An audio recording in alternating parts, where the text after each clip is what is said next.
Yo, JD here, Tourlimus, and as you can see, I had to upload Silverstone because that is my tradition every year. I always do a Silverstone hot lap, and this lap could potentially be the best lap I've ever done on F1. But getting into this first corner, you won't be looking just after the curb starts or just after 100 meter board.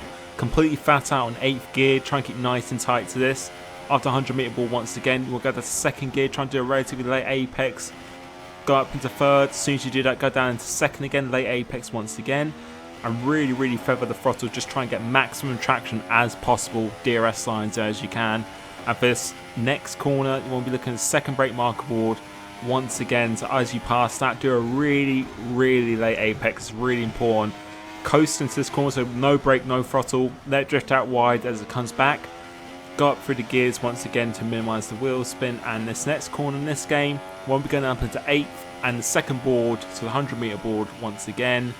After you pass that, go down into 7th gear, thread through that quite nicely, go up to 8th for this, completely flat out for this next right hander, so as the curb finishes there, middle of the track, go back down to 5th gear, hold it through 5th, do a late apex. Something you really want to focus on this track is doing late apexes, DRS lines as you can again.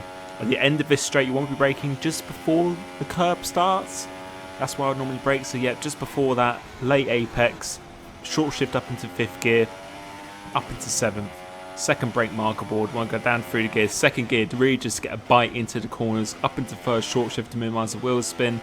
Really attack this, go full throttle as much as you can up until line. And we've done a 29.8, and that lap was pretty insane. That I can't really actually improve that much on that lap, so I hope you enjoyed that. Hopefully you did. Setup 7.6 wings, quite a similar kind of wing style to Australia on this one, but the setup is quite a bit different.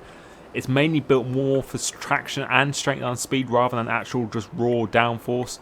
You can see the transmission there, 70-70 this time, so just getting a perfect balance between it. And this time the alignment actually 2 clicks to the right, and for both of them, like double click, 2 clicks to the right for the top 2 and then 1 click to the right for the bottom 2. I feel that really just gives me a little bit more traction and definitely more straight line speed as well, something I do want. And you can see here 11 on the front suspension, that's going to increase the straight line speed. And this setup here is quite different to my Australia one. Australia one was really about downforce, but this one's really about straight line speed and traction, which I feel is quite important around Silverstone. But if you can just keep the momentum up through the corners, and you really are going to benefit from that. As the brakes, same brakes as usual. And you can see for the tyre pressures this time, we've actually gone down in the pressures because I've actually experimented with this a little bit. And I found actually lower pressures, the higher pressures give you more straight line speed, but the lower pressures actually give you more grip, which is what I'm finding. And that's why I made myself a bit more focused on straight line speed, and then the tyres just to give you a bit more grip. So it's really just substituting and complementing the two. And that's given me a 29.8, which is almost a second clear of everyone else. But that lap was seriously good. So I've got to say thank you to Tiro Martin as well. He actually helped me build this up. We were working through this together. So I feel this is a pretty good one, something definitely helpful for you guys to use. So if you did like this video, please leave a like. Ask me anything you want to below about setups or handling or anything like that. Hope you're enjoying the game, and I'll catch you next time. Cheers.